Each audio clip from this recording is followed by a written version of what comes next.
सभी को जय हिंद दोस्तों, आप सभी का हार्दिक स्वागत है जय हिंद रिएक्शंस पे। आशा करता हूँ कि आप सभी लोग बहुत अच्छे होंगे। तो आज हम आपके लिए एक लेटेस्ट और एक बहुत ही इंटरेस्टिंग वीडियो लेकर आए जिसमें आप देखेंगे दो सच्चे और ईमानदार पत्रकार। एक तरफ आप देखेंगे मशहूर पत्रकार आरजू काज़मी को, जिनके स्पेशल गेस्ट होंगे अवैस इकबाल साहब, जो कि हैं तो पाकिस्तानी मूल के पर वो अमेरिका में रहते हैं, और ये दोनों मिलकर बात करेंगे हमारे प्यारे देश भारत के बारे में। तो ये वीडियो काफी जबरदस्त होगी, आपको बहुत कुछ जानने को मिलेगा, तो इसे अंत तक देखें। और चैनल पे नहीं है तो चैनल को सब्सक्राइब कर दें ताकि हम आपके लिए इंपॉर्टेंट, इंटरेस्टिंग और लेटेस्ट वीडियोस लाते रहें। तो चलिए पहले ये वीडियो देखते हैं और अंत में इसके बारे में बात करेंगे। जय हिंद, जय भारत। आते जी आपके जाने पहचाने अवैस इकबाल साहब, बहुत शुक्रिया अवैस कि आज आप आए। बड़ी खुशी हो रही है आपको देखकर। जी, मुझे भी आपको देखकर बड़ी खुशी हो रही है और मैं तो समझ रहा था कि आप तो बिल्कुल मंज़रनामे से गायब ही हो गई हैं और लेकिन आपने भी जिस तरह से एक अंधेरे के अंदर सच का चिराग जलाया हुआ है, मुझे उस करेज ने, मुझे उस एबिलिटी ने हैरान कर दिया है आरज़ू कि ब पाकिस्तान में रहकर, पाकिस्तान में बैठकर सच बोलना कितना दुश्वार है और उसके बावजूद आप ये काम किए जा रही हैं, तवातुर के साथ। बहुत बहुत शुक्रिया अवैस। यकीनन आपके अल्फाज जो हैं वो बहुत हौसला देते हैं मुझे। हालांकि अब तो मुझे बहुत हैरत होती है जब ना सिर्फ पाकिस्तान से बल्कि कई बार ऐसा होता है कि भारत से भी लोग बुरा भला कहना शुरू कर देते हैं, तो वो मुझे हुँ। थोड़ा अजीब भी लगता है। लेकिन शायद जो काम हम लोग कर रहे हैं या जो हम करने की कोशिश कर रहे हैं उसमें शायद ये तमाम रुकावटें आती हैं और ऐसे लोग मिलते हैं। नहीं, लेकिन आप उस बात का बुरा मत मनाया करें कि आपको भारत से जो लोग हैं, वो बुरा-भला कह रहे हैं। क्योंकि ना उनके उनके शिकवे बजा हैं। बहैसियत मजमूई जो हैं, अगर आपके हमसाये के घर से आपके घर में रोज़ साँप फेंके जाएँ और उस हमसाये के घर के अंदर कोई बंदा ये कहे कि इस साँप फेंकने में मैं मुलव्विस नहीं हूँ, तो वो हुँ। जिनके घर में साँप फेंके जाएँगे ना, वो कहेंगे नहीं, नहीं सारे साँप इसी घर से आ रहे हैं। तो इसलिए आप उन लोगों की जो शिकायत है उसको आहिस्ता-आहिस्ता हम रफ़ा करने की, दूर करने की कोशिश कर रहे हैं, क्योंकि मैं ये समझता हूँ कि इस वक़्त पाकिस्तान और इंडिया के दरमियान जो जंगी तनाव है, जिसकी सबसे बड़ी जो बेनिफिशियरी है पाकिस्तान की मिलिट्री एस्टेब्लिशमेंट है, उस तनाव को कम करने के लिए बातचीत के अलावा कोई और दूसरा रास्ता नहीं है आरज़ू। बिल्कुल ऐसा ही है और ऐसा ही सोचना चाहिए और ऐसे ही कोशिश करनी चाहिए। लेकिन हम भारत से पहले अगर हम शुरू करें बलूचिस्तान से, आप क्या देख रहे हैं? डॉक्टर मारंग बलोच को भी टेररिस्ट बताया जा रहा है डीजीआईएसपीआर की तरफ से, और उनके ऊपर भी कार्रवाई का कहा जा रहा है, जो कि बहुत अफसोसनाक है। आप कैसे देखते हैं इस वक्त के बलूचिस्तान में जो कुछ हो रहा है, कौन जिम्मेदार है? मुझे तो डीजीआईएसपीआर के जो वालिद हैं सुल्तान बशीरुद्दीन महमूद साहब, जो कि पाकिस्तान एटॉमिक एनर्जी कमीशन के अंदर काम कर चुके हैं और कुरान मजीद की एक साइंटिफिक एक्सप्लेनेशन भी दे चुके हैं और ज़ियाउल हक के दौर में जिन्नों से बिजली पैदा करने के एक प्रैक्टिकल मंसूबे के ऊपर भी प्रेजेंटेशंस दे चुके हैं। तो ये साहब जो थे डॉक्टर अब्दुल कदीर खान के साथ मिलके जो पाकिस्तान की न्यूक्लियर स्मगलिंग है उन उस कैटेगरी के अंदर आते थे, उसमें इन्वॉल्व थे, तो इनको आलमी इदारों की जानिब से बाकायदा दहशतगर्द करार दिया गया। तो मैं ये समझता हूँ कि डीजीआईएसपीआर को महारंग बलोच तक जाने से पहले एक नज़र जो है दहशतगर्दों की तलाश में घर पर भी मार लेनी चाहिए। और दूसरी बात ये है कि अगर आपको महारंग बलोच दहशतगर्द लगती है, तो आपने ऐसा कौन-सा दहशतगर्द देखा है जो इस्लामाबाद की सड़कों पर 1 महीना बैठकर आँसू बहाता रहे? आपने ऐसा कौन-सा दहशतगर्द देखा है जो अपने प्यारों की तलाश में जो उनकी तस्वीरें हैं, उनके उनके ऊपर हाथ डालकर बाकायदा मिन्नतें करता फिरे पाकिस्तान के इदारों से, पाकिस्तान की अदलिया से, पाकिस्तान की एजेंसियों से कि हमारे लापता अफराद को रिहा करो। अगर इन लोगों की कोई सिम्पैथी इसलिए बीएलए के साथ है कि बीएलए जो है पाकिस्तान आर्मी को रेजिस्टेंस दे रही है, तो फिर आपको आगाज़े हकूक़ बलूचिस्तान पैकेज जो आपने एपीएस पेशावर के बाद इंट्रोड्यूस करवाया था, जिसमें आपने तस्लीम किया था कि पाकिस्तान की मिलिट्री एस्टेब्लिशमेंट की जानिब से मिड 70s से ऑनवर्ड बलूचिस्तान में जो एट्रोसिटीज़ हुई हैं, जो नवाब अकबर बुगटी का कत्ल हुआ है, हमें उसके ऊपर शर्मिंदगी है। तो फिर वो आपने आगाज़े हकूक़ बलूचिस्तान पैकेज बनाने वाले मियाँ नवाज़ शरीफ, जो कि एक हाईजैकर भी रह चुके हैं जनरल परवेज़ मुशर्रफ के तैयारे के, उनके भाई शहबाज शरीफ को वज़ीर-ए-आज़म क्यों बनाया हुआ है? नहीं, बात तो आपकी सही है, लेकिन आप आजकल जिस तरीके से ये बात कर रहे हैं, तो ये एक तरफ पहले लोग जो बलूचिस्तान की बात किया करते थे, भारत के अटैक की वजह से सबकी अटेंशन डाइवर्ट होकर उस तरफ चली गई है। और अगर किसी को कुछ कहा जाए तो वो कहते हैं, अरे आपको बलूचिस्तान की पड़ी, आपने देखा नहीं भारत हमें खाने को बैठा है। तो भारत ने इनकी कहीं वो जो एक साख या कह लीजिए जो रेपुटेशन खराब चल रही थी, इमरान खान का भी इसमें काफी रोल है, वो कहीं संभाल तो नहीं दी है कि एक बार फिर हीरो बन रहे हैं? आपने देखा कि किस तरह के वाह वाह किया जा रहा है, वाह वाह प्रोडक्शन बने हुए सब। अगर लोग सेक्स करना बंद कर देंगे तो खवातीन प्रेग्नेंट होना बंद हो जाएंगी।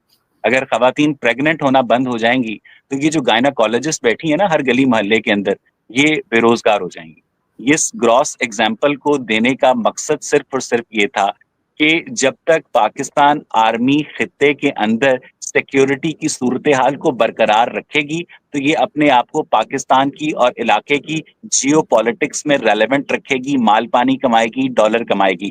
ठीक है, कभी इंडिया से, कभी भारत से, कभी हिंदुस्तान से। अभी पिछले साल मई के महीने में ये ईरान के ऊपर मिसाइल बारी कर रहे थे, ठीक है, आपको याद होगा। ये ईरान के साथ सरहदी झड़पें कर रहे थे, ठीक है। इनके अफगानिस्तान के साथ ताल्लुकात खराब हैं और सिर्फ चीन के बाद बुहिरा अरब एक ऐसा मुल्क है जहां से अभी तक पाकिस्तान की हमसायों के कोई शिकायत नहीं आई है। तो पाकिस्तान के अंदर इस वक्त सिक्योरिटी कोई प्रॉब्लम नहीं है।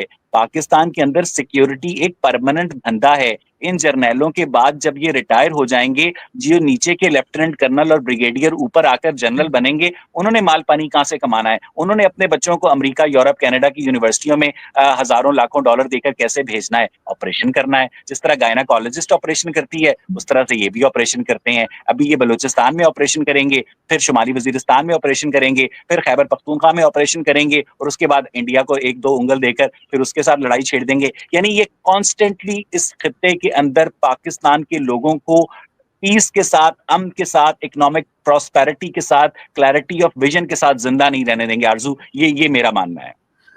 लेकिन आपको लग रहा है कि पब्लिक को ये सब कुछ बातें समझ में नहीं आ रही क्या? 2 साल से सोशल मीडिया इन्होंने बैन कर रखा था, ब्लॉक कर रखा था। भारत के साथ जैसे ही इनका हल्का फुल्का झड़पें हुई, उसके साथ ही सोशल मीडिया इन्होंने फौरन ही खोल दिया है, वीपीएन के बगैर भी चल रहा है। और अब इनको डर नहीं लग रहा। दूसरी तरफ हम देख रहे हैं कि बार बार हमें वही जो हमारे बचपन में स्कूल में और कॉलेज में हम जो पढ़कर निकले हैं कि सारी जंगें हमने जीती हैं, इस बार भी हम ही जीत गए। जी, बिल्कुल। हमने वो जो चंद घंटे की सरहदी झड़प थी वो हम जीत गए और हमें ये कहा करते थे कि भारत जो है रात की तारीकी में हमले करता है और पाकिस्तानी फ़ौज ने रात के उजाले में हमला किया। आप यानी फ़र्क को चेक कीजिए। और इस सारी जो ऑपरेशन था, इसके पीछे जो टर्मिनोलॉजी थी, वो कुरान की एक आयत से ली गई थी कि ये ऑपरेशन बुनियाने मरसूस है। यानी पाकिस्तानी फ़ौज ने इस पाकिस्तान और इंडिया की जो नेशनलिस्टिक वॉर थी, जो कौमियत की बुनियाद पर लड़ी जाने वाली जंग थी, उसे एक मजहबी तनाज़े के अंदर कन्वर्ट कर दिया। इन्होंने पाकिस्तान के अंदर जो बैड तालिबान हैं, उनको फितना अल खवारिज का नाम दिया, जो कि हज़रत अली के मुखालिफ थे। उन्होंने उसको भी एक रिलीजियस टच दिया। अब इन्होंने बीएलए का नया नाम फितना अल हिंदुस्तान रखा है, यानी इसके पीछे भी अरबिक टच है और इंडिया की दुश्मनी है। तो मुझे लगता है कि पाकिस्तान मिलिट्री की जानिब से ये जो स्ट्राइक्स की गई, बजाय इसके कि पाकिस्तान मिलिट्री अगर वाकई दहशतगर्दों का साथ छोड़ चुकी है तो इंडियन मिलिट्री के साथ मिलकर हाफिज सईद के कैंप के ऊपर हमला करती और उसे डिस्ट्रॉय करती। इंडियन मिलिट्री के साथ मिलकर भावलपुर की मस्जिद सुबहान पर हमला करती और उसे डिस्ट्रॉय करती। इंडियन मिलिट्री के साथ मिलकर आजाद कश्मीर की मस्जिद बिलाल के ऊपर हमला करती और उसे डिस्ट्रॉय करती कि ये मसाजिद नहीं है, ये दहशतगर्दों के ठिकाने हैं। लेकिन आपने मुरीदके में पीछे डॉक्टर उस्मान खड़े हैं जो कि आईजी पंजाब हैं, आपकी मिलिट्री स्टैब्लिशमेंट के अफसर खड़े हैं। दहशतगर्दों के अहले खाना के जनाजे आपने कौमी परचम में लाताबूत में लपेटकर ये साबित किया है कि आज भी पाकिस्तान की मिलिट्री स्टैब्लिशमेंट दहशतगर्दों के साथ खड़ी है आरजू। वो उन्हें दहशतगर्द समझते ही नहीं है ना। हाफिज सईद साहब बोला जाता है हमारे यहाँ। मौलाना मसूद अजहर, इतने रिस्पेक्टफुली नाम मैंने टेररिस्टों का पहली बार पाकिस्तान में बस सुना है और कहीं। लेकिन वो लोग वैसे जिनको के यूएन ने भी कहा है कि ये डेजिग्नेटेड टेररिस्ट हैं, उसको हम मान क्यों नहीं रहे? और ये तमाम चीजें यूएन में कोई मायने नहीं रखती कि वो देख रहे हैं कि पाकिस्तान को हम कह रहे हैं वो सुन ही नहीं रहा। देखिए, बात यह है कि हमें थोड़ा-सा ना हकीकत का इदराक करना होगा। मैंने ये सवाल अपनी पॉडकास्ट में भी बहुत सारे लोगों से पूछा, ताहिर असलम गौरा से पूछा, बहुत सारे हमारे जो इंडियन साथी हैं उनसे पूछा। बात ये है कि पाकिस्तान की ज़रूरत है आलमी ताकतों को इंडिया की जो रीजनल हेजेमनी है, उसे काउंटर करने के लिए, ठीक है? तो इंडिया की रीजनल हेजेमनी को काउंटर करने के लिए आलमी ताकतें जो हैं पाकिस्तान के फौजी जर्नैलों को टके के पीछे लगाई रखती हैं, ठीक है? और ये जो फौजी जर्नैल हैं, ये इन नॉन स्टेट एक्टर्स को, हाफिज सईद, मसूद अजहर जैसे एक्टर्स को इसलिए पालते हैं ताकि अगर इन्होंने इंडिया के अंदर कुछ करवाना हो तो ये कह सकें कि जनाब इसमें ऑफिशियली हमारा कोई हाथ नहीं है और इनको तो हमारी कोर्ट्स ने भी बेकसूर करार दिया हुआ है। तो मुझे लगता है कि अगर आलमी ताकतें चाहें तो वो जिस तरह पाकिस्तान मिलिट्री के ऊपर प्रेशर बिल्डअप करके रेमंड डेविस को छुड़वा सकती हैं, वो पाकिस्तान मिलिट्री के ऊपर प्रेशर बिल्डअप करके एयर बेसेस ले सकती हैं, तो उनके लिए इन हाफिज सईद और मसूद अजहर जैसे गुमाश्तों को काबू करना कोई ज्यादा मुश्किल नहीं है आरजू। दूसरी तरफ केपीके में भी आप देख रहे हैं कि इनको काफी टफ टाइम दे रहा है टीटीपी जो है, और तालिबान भी इनके काबू नहीं आ रहे। तो ये तालिबान को तो ये कहते थे हमने खुद बनाया है और बड़ा कावा शावा पिया था वो जो थे फैज अमीन साहब ने, और उसके बाद जो है अब ये हुआ है कि वो हमारी दुश्मन हो गया और टीटीपी उनके कंट्रोल में नहीं आ रही है। वो कह रहे हैं जी आप जाने और टीटीपी जाने, हमारा कोई लेना देना नहीं, जबकि भारत के साथ उनके टर्म्स ठीक है। भारत के साथ हर एक के टर्म्स क्यों ठीक है? मतलब अफगानिस्तान भी बात कर रहा है, ईरान को भी कोई प्रॉब्लम नहीं है, गल्फ कंट्रीज को भी प्रॉब्लम नहीं है, हमें ही प्रॉब्लम है। बल्कि अभी कुछ दिन पहले आपने देखा होगा वो जो आर्मी चीफ जो अब फील्ड मार्शल भी बन चुके हैं, उनका कहना था कि टू नेशन थ्योरी का दोबारा से उन्होंने जिक्र छेड़ दिया था, जो लोगों को अच्छा नहीं लगा। एक तो आपने बगैर दुपट्टा लिए फील्ड मार्शल का नाम लिया, दूसरा आपने रहमतुल्लाह अलैह नहीं कहा, मैं इसके ऊपर सख्त एहतजाज करता हूँ। दूसरी बात ये आरजू कि आप इस उम्मीद पर अपने घर में सांप नहीं पाल सकते हैं कि वो सिर्फ और सिर्फ आपके हमसायों को डसेंगे। तो आपने जिस उम्मीद पर तालिबान पाले थे, वो आज तालिबान आपके खिलाफ उठ खड़े हुए हैं। आपने जिस उम्मीद पर उनको दीन इस्लाम की हदीसें पढ़ाई थी, आज वो दीन इस्लाम की हदीसें पढ़कर आपके खिलाफ खड़े हो गए हैं कि भाई तुमने यहूद व नसारा की वज़ाकता जो है वो क्यों इख्तियार कर रखी है। तो आरज़ू बात ये है कि पाकिस्तान की जो मिलिट्री है उसकी साइकोलॉजी को और उसकी इंस्टीट्यूशनल मेमोरी को रिकॉग्नाइज करने की ज़रूरत है। उसकी साइकोलॉजी और इंस्टीट्यूशनल मेमोरी ये है कि इंडिया हमारा दुश्मन है, एटमी हथियार हमारे दिफा के लिए नागुज़ीर हैं, अफ़गानिस्तान में हमें स्ट्रेटेजिक डेप्थ चाहिए, हाफिज़ सईद और मसूद अज़हर जैसे लोग जो हैं वो हमारा असासा हैं। जब तक हम इस इंस्टीट्यूशनल मेमोरी के खिलाफ एक आइडियोलॉजिकल वॉरफेयर नहीं स्टार्ट करेंगे, तब तक पाकिस्तान के हालात बदलने वाले नहीं हैं। और पाकिस्तान के अंदर जो तालिबान मिलिट्री के खिलाफ ऑपरेशंस कर रहे हैं, तो मुझे ये बताइएगा उन ऑपरेशन से पहले पाकिस्तान की मिलिट्री ने जो इनके खिलाफ ऑपरेशन किए थे, जिसमें कोई ज़रबे अज़ब था, कोई रद्दुल फसाद था, वो जितने ऑपरेशन थे सबके बाद उस ज़माने का डीजी आईएसपीआर आकर ये कहता था हमने दहशतगर्दों की कमर तोड़ दी है, हमने दहशतगर्द, पता नहीं कौन से ऑर्थोपेडिक सर्जन से ये स्पाइन सर्जरी करवा के आते हैं ये दहशतगर्द, कि कुछ अरसे के बाद वो जो कमर है वो दोबारा से चालू हो जाती है, दहशतगर्दी की कार्रवाइयां फिर से चालू हो जाती हैं, और जो ऑपरेशन के नाम पर माल पानी बनाना होता है वो फौजी अफसरान बनाते रहते हैं। यहाँ पर एक चीज शायद आप भूल गए, ये भी कहते हैं कि हम इनको हरगिज दहशतगर्दी की या किसी की जान लेने की इजाजत नहीं देंगे। इजाजत, जैसे वो आपसे इजाजत लेकर ये सब कुछ कर रहे हैं। एग्जैक्टली इबरत। और वो जो एपीएस खुजदार का तो अभी बस के ऊपर हमला हुआ है ना, एपीएस पेशावर का जो जिम्मेदारी कबूल करने वाला एहसानुल्लाह एहसान है, उसका जियो न्यूज पर सलीम साफी के साथ प्रोग्राम जो है वो पाकिस्तान की मिलिट्री एस्टैब्लिशमेंट ने करवाया। उसने कहा कि मेरा ना यहाँ दीवारों में दम घुटता है, प्लीज मुझे ना टर्की भेज दिया जाए। ओहो कोई बात नहीं सर, आपको हम टर्की भेज देते हैं। वो टर्की को भी टर्की भेज दिया गया।